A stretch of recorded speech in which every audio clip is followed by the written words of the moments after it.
Bienvenue à tous, aujourd'hui nous allons nous plonger dans un sujet incroyable, l'architecture du code source de Duke Nukem 3D. Vous savez, c'est souvent la technique qui passe inaperçue, mais il y a toujours une histoire fascinante derrière chaque jeu mythique.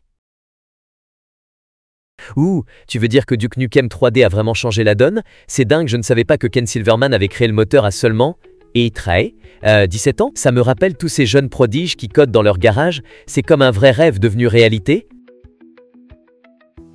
Exactement, Ken Silverman a prouvé que la passion et la détermination pouvaient surmonter presque tous les obstacles. À l'époque, des jeux comme Doom avaient défini des normes incroyablement élevées. Et Duke Nukem 3D, le Doom Killer, a non seulement rivalisé, mais a aussi innové. Il a introduit un système de portail, ce qui permettait des conceptions de cartes dynamiques. Un vrai coup de génie à l'époque. J'imagine que ça devait être super compliqué de programmer tout ça. Donc, gérer les portails, c'est une sorte de Big Grow. Magie de la physique dans le jeu, ça me fait penser aux portes dimensionnelles des films de science-fiction. Comme si on pouvait voyager entre différentes réalités, c'est complètement fou. Haha, c'est exactement ça. Ken a fondamentalement réécrit les règles. Son code était un véritable mélange chaotique de génie et de complexité. Ce n'était pas tant une question de lisibilité, mais plutôt de puissance brute. Et si on examine ça de plus près, on découvre une stratégie vraiment unique. Attends. Donc tu dis que le code n'était pas lisible?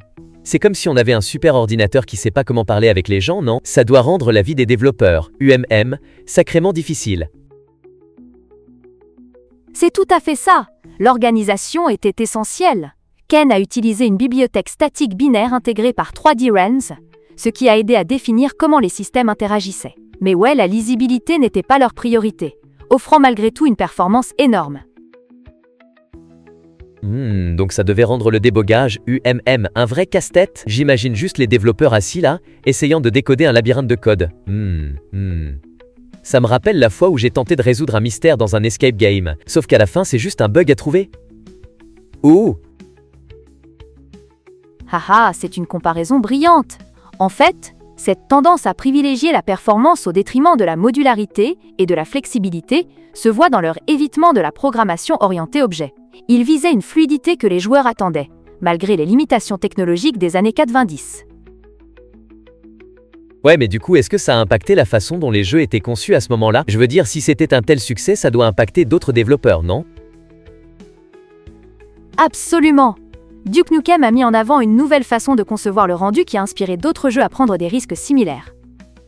Par exemple, le système de son est super intéressant, car il est intégré dans le module de jeu lui-même, conférant cette personnalité chaotique qui est devenue standard pour les jeux d'action, même aujourd'hui.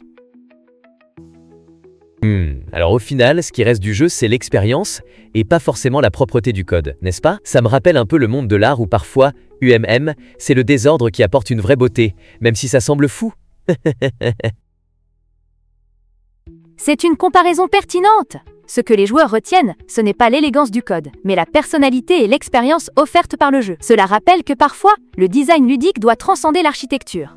C'est l'héritage que Duke Nukem 3D laisse derrière lui. Waouh, c'est tellement passionnant. Il y a trop de choses à apprendre ici.